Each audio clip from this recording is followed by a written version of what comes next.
the best networking tip is just to, if you're really shy, just know how to ask really good questions because at least you ask one really good question and they just start answering for you. Just get over the initial hurdle of talking to somebody, and as soon as that happens, because I was really shy too. Rather than me trying to like sell myself, I just like asked a lot of questions instead, and then from there, Mm. made that conversation hopefully memorable.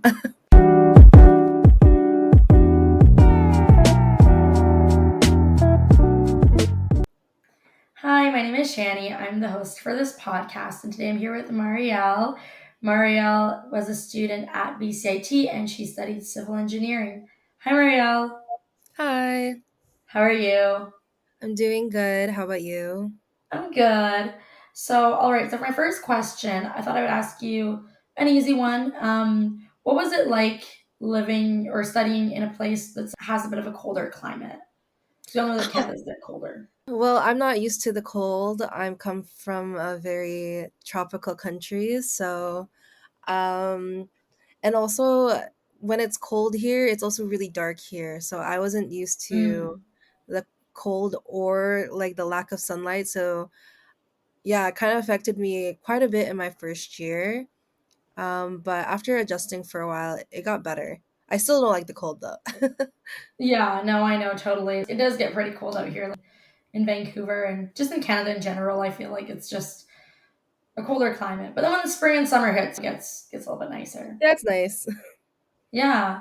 So, anyways, yeah, in this episode, we're gonna dive a little bit more into what your experience was like at BCIT, the different types of clubs that BCIT offers, all that sort of thing, and yeah, just basically like also just the cost of living in Vancouver and for tuition and all that sort of stuff. But before we get more into that, I wanted to ask you another question. What was it like studying in a place that has two official languages? Oh, that's true. Studying in a place that has two official languages, it was nice. I mean, English isn't my first language, so learning two languages on top of that was kind of difficult. But it's nice because it really shows diversity in Canada, and so yeah, it was interesting. But good thing I know English. Yeah, no, for sure. I guess it's definitely an essential for living in Vancouver. Um, okay, so my next question is, what is like the cost you think to like live in Vancouver? What was that like for you in terms of like rent and like just tuition for school, books, that sort of thing? Can you talk a little bit more about that? So the tuition, to be honest, I don't know how people do it on their own. Like if they don't at least have help from their parents or at least have a roommate, that was the only way that I was able to really survive in Vancouver. But other than that, what really helped me too was that I became a citizen here too. I know when you're an Mm. international student, you have to pay an insane amount of money. And so I don't know how they do that on top of rent and on top of like living. And I was barely surviving. So power to you. Can you like talk a little bit about like what was like the average cost for like the program you studied at BCIT, like and just like how much was to like for books and all of that, like. Yeah, so I think my tuition was around $4,000 per term. And then for books, to be honest, I didn't buy any books unless they were mandatory. So for books that were mandatory, they're about $200. And then anything that wasn't, I bought either secondhand or I tried to find an online version. So that's kind of what I did. So try your best to not buy it if you have to, unless you have to, is what I mean. But if you don't have to, you can honestly survive with the internet. No, totally. And I know like some schools too have like I guess like Facebook pages where you can like also like, I guess get books like from like previous students that have taken the course for like Yeah. cheaper or like maybe like I don't know free. They can lend them to Yeah, you. they're So just a different edition, but to be honest, it's not that different. no, that's definitely smart. And my other question is, what do you think was the difference for you like, going to BCIT in versus like going to high school? What's the difference, the shift from high school to college life? Oh, it was very different. I didn't realize how different it was going to be. But for college, you really have to be more self-disciplined. Right. No one's forcing you to go to school. Some classes aren't even mandatory to join, so sometimes you have to force yourself to go if you want to actually like excel in the content that you're learning in. Whereas in high school, you kind of needed to go to school. Also, it was a bit harder to make friends too in university just because you're always constantly changing class. So you're always seeing different people. Um, yeah, different people. They're not on the same course as you and things like that. Whereas in high school, you're kind of in a box until it's like a new term. But after you get adjusted in a while, it does get easier. Just yeah, it's very different from high school. It does definitely require a lot more discipline. And I think, yeah, it is a little bit harder to make friends, right? Just because, you know, like I know for me, like when I went to like university, it was harder making friends. I also went during COVID, so it was different because it was like I was living on campus, but I was like my classes were online, and so it was like kind of difficult to like meet people on the campus. But Yeah, even then, like I think it is harder to make friends just because like it's not like high school where it's like you go to school Monday to Friday and like you see like the same people and you're like every single day, right? Because in high school you see yeah, them every single day, so it's easier to make friends because you're always in class with them. Like it's like you basically live with them. It's kind of like your yeah, second home. basically. Whereas like in university, like, you could go to school like maybe like twice a week. You may have classes just twice a week, and so you're not seeing those people as frequently, and the Yeah, classes are much larger. So I know it's definitely harder to like meet people when the classes are like because you could be in a lecture with like maybe like 100 people, right? So how do you mhm. get to know those people if you're really only seeing them twice a week? So it makes it a lot more difficult. Which I guess will answer my question. Well, I'll ask you a question later about that, about like clubs and stuff, because it's obviously I guess the easiest way Yeah. from to meet people versus in the classroom when you're not seeing those people as much. So I guess I can ask you now actually, like yeah, like were there any clubs that you were a part of that kind of like helped you to make friends in school? I didn't join any clubs at BCIT just because there was like 8 courses. So what I would really suggest is like having study partners or like joining a study group or just infiltrating a group of people who are studying in your same that's in your course. That's what I would do because that's all you can do. But I know there's more, and there weren't a lot of clubs open at BCIT at the time when I was taking it. And I also did go, and I did graduate during COVID. So, but I do really, really recommend joining clubs. A lot of my friends who go to SFU or UBC, they love joining clubs, and that's where they found their closest friends. And I'm friends with them too. So, yeah, I really recommend it. Yeah, I know for sure. All right, and now my other question is, what was it like balancing school with like a job? If you had a job part time while you were in school and social life, how did you integrate all that together into your schedule? For sure. So I was working in my first year and second year. And Okay. then on my third and fourth year, I realized like I need to just study. But working while studying, it was definitely a process because I had to learn self-discipline a lot, especially coming from like high school to first year. Self-discipline was a huge thing because I had to like actually sit down and study, and I had to go to school if I wanted to because of my courses they weren't mandatory to join in person, and then like office hours, things like that. Like these are things I had to like force myself to go to. And then on top of that, working because I was living in Langley and I was going to school all the way in Burnaby. Like Oh wow. the distance was also really a bit tough, especially if I had work right after studying or classes or whatever. That one was difficult, especially with rush hour because rush hour is so bad here.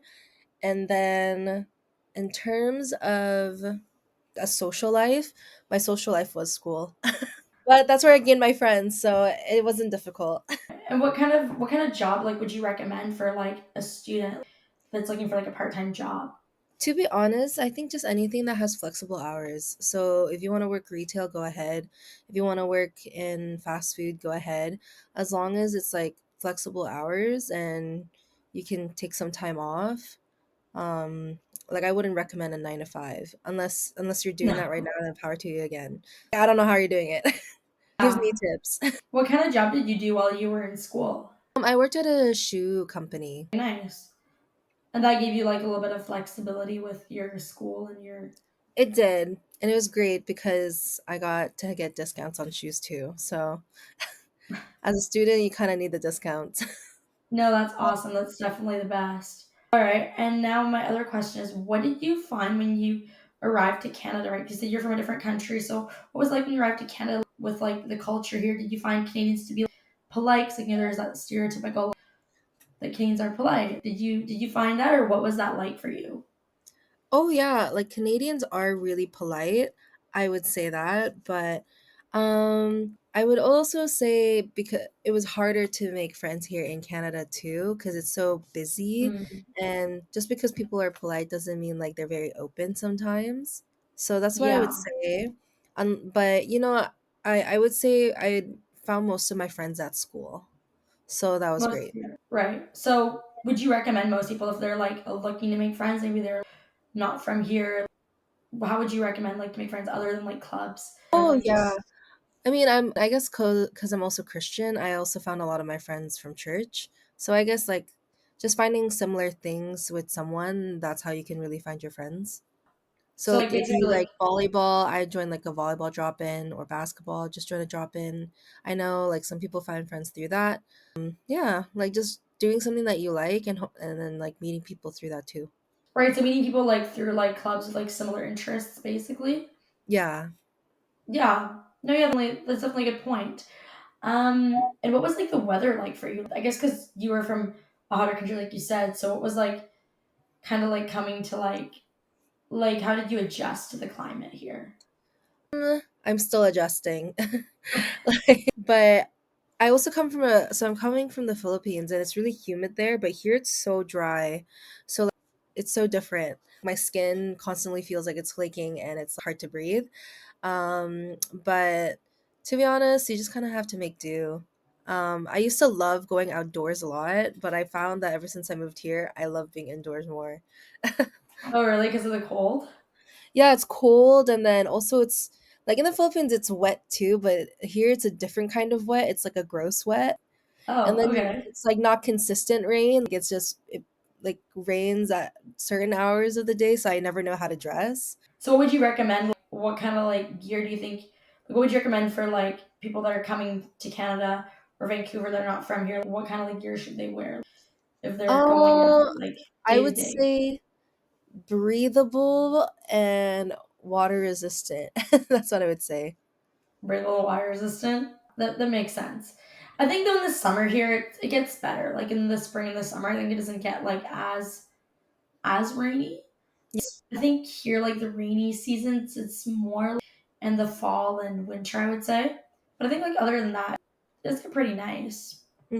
I It think. is really nice in the summer for sure. What was the coldest day that you've ever like survived here? I remember like last year, it was like there was a cold freeze or whatever. It was like negative 15. I don't Oh, know. For me, that's really cold. And I work that is, outside because I work in construction, so I did not enjoy that. oh my gosh, that's crazy. When was that? Was it last year? Maybe it was like wait, no, it wasn't last year. Maybe it was 2 years ago. I really don't remember. I just know it was in a winter, and I was working outside and Yeah. the trailer that I was working at, the heater broke, and so I was like, "Oh my gosh, everything's cold." Wow. I didn't even realize it had gotten to that point. I only felt it to minus 30. I didn't even know it went to less than that here. That's crazy. Well, I guess now I want to ask a question like the audience. What's the coldest day that you guys ever survived? Let us know in the comments. All right, now my next question that I want to ask you is I know we talked a little bit about clubs and stuff, but can you go more in depth about like what kind of clubs BCIT offers? And you said there's not a lot, but like, what are the ones that they do offer, if any, and maybe like sports, if anyone's into sports? Oh yeah. So they do have some sports clubs. The one that I like I joined with my engineering classmates. We joined a dodgeball club, I think, or it was Okay. more a competition, like a tournament. For civil engineering, I know like we had like a bridge making one and a baseball, concrete baseball or bowling ball. Sorry, not baseball, bowling ball club as well. So I only know like civil engineering specifically, but when it came to like other clubs, I'm not too sure. But if you just want to branch out, I'd say just join any club that you can. Even if you're not interested, I don't know how to make a bridge, or I don't know how to make a bowling ball out of concrete, but people do, and then you get to learn something new and you get to meet new people too. And were there any like fun traditions that BCIT did while you were there? Any like spirit weeks, things like that? Oh my goodness. No, the only one that I remember is like Hell Week, where one week it's like after midterm. So Oh that's the no. only tradition I remember is when all the profs decide to put midterms in one week. So I'm just kidding. Wow, that's crazy. And for like networking there, like I guess like my question is like in terms of the stuff that you learn at BCIT, how could that potentially translate if like say you wanted to work abroad? Do you think like the skills that they give you are like good enough to like translate into getting a job abroad? I would say so. Actually, I would say BCIT has a really good social network. They're really intru they have industry nights where a lot of different companies come in, and then you can ask these companies question what they do, even Mm. submit your resumes or like give a business card so you can keep coming in contact. I would say BCIT, what they're really, really good at is just making sure that after school, post grad or post secondary, you can have your foot in the door in the world at least. And like even outside of Canada as well, right? So, I'm not sure about outside of Canada, but I know they do have opportunities for that too. Like I know some of my friends were able to work in like France, or they were able to work in the States.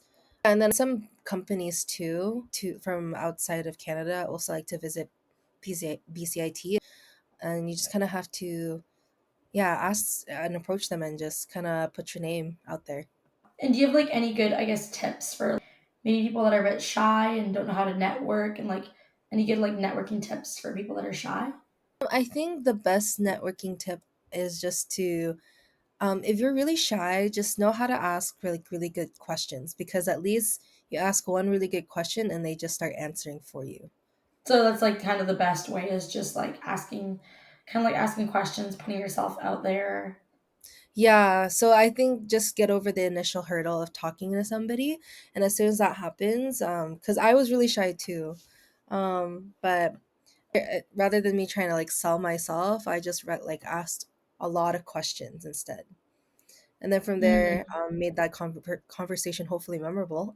And now, my other question is, what do you think is the best internship a student could land here in Canada, like In just in terms of general?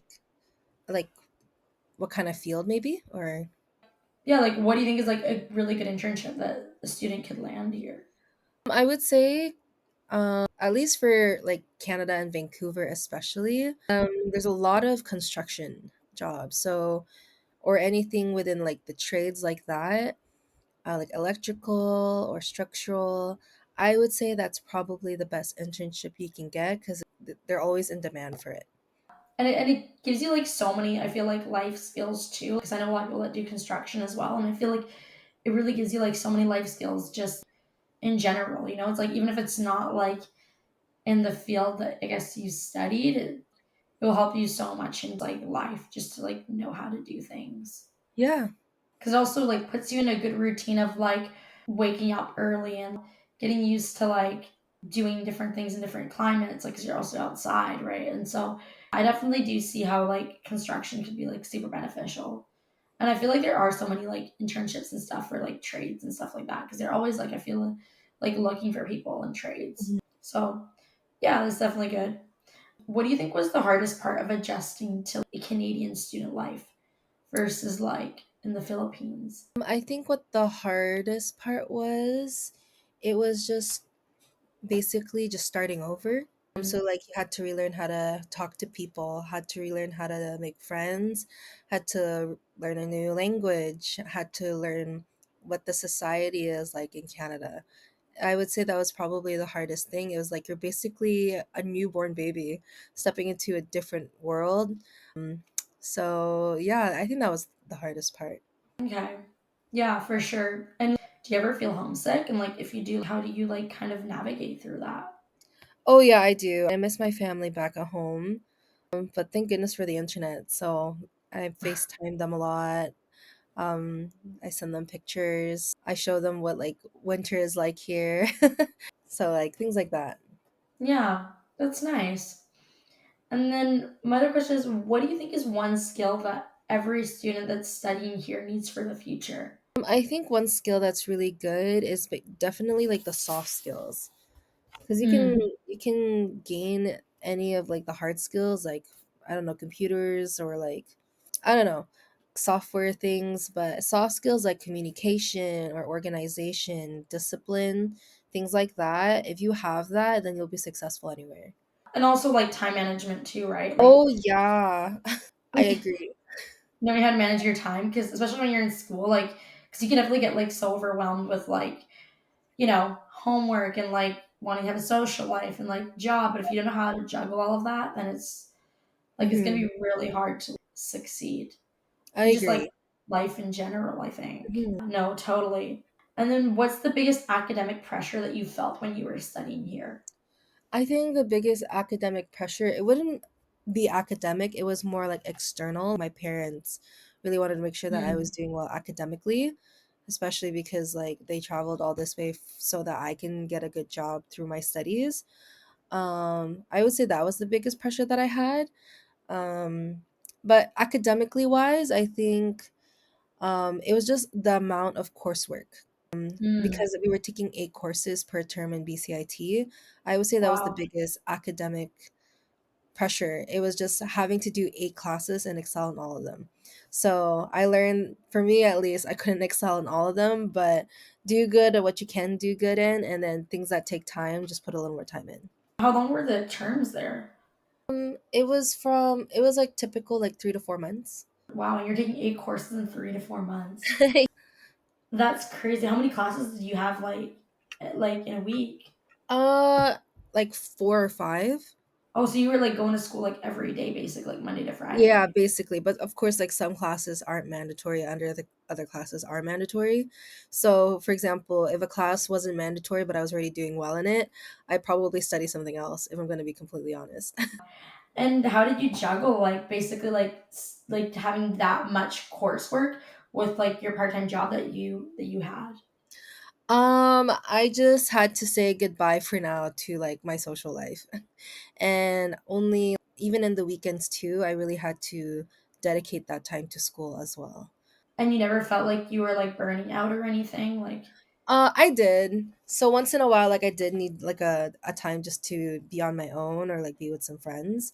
So burnout is real. And if you don't take care of it, it's hard. mm-hmm. So definitely giving some time for yourself to just readjust. That I wouldn't say that's like I definitely think you should do it. And what do you think is like the worst advice that like students get when they arrive here? Like a really bad advice that like people would give them that like, The For me, after finishing school and getting a job, to be honest, I wouldn't spend all that time trying to get 100% in everything. Just do well. What's the best thing that you can do is, I mean, like, don't fail. Don't try to get the minimum of passing for everything. Like, still do as best as you can, but don't break your neck and back over like getting 110%. I would say the best thing that you can do is just getting connections. So industry nights, I'd really prioritize that, getting to know the owners and the company managers too. I would say doing co-op is really like a good thing to do if you're able to have that, or like an internship, because that's the easiest way to get your foot in the door. And then yeah, just basically it is networking, to be honest. That's the best thing that you could do. networking is like such an essential thing.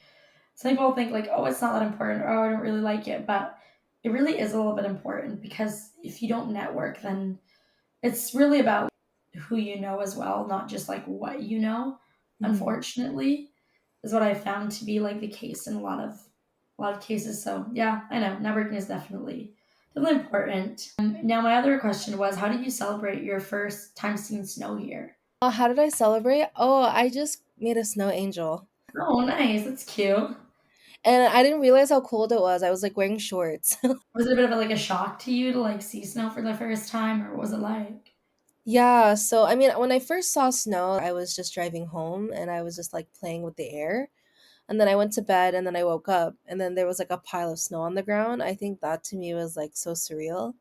And then I just kind of laid down on it because I've heard descriptions of it. I've seen it in movies. I've read it in books. It was like really soft and really cold, but like feeling it was so great. So I just kind of lied down, and then I guess I understand why people make a snow angel. It was just fun. So Oh my cute. gosh, I I was love so that. cold.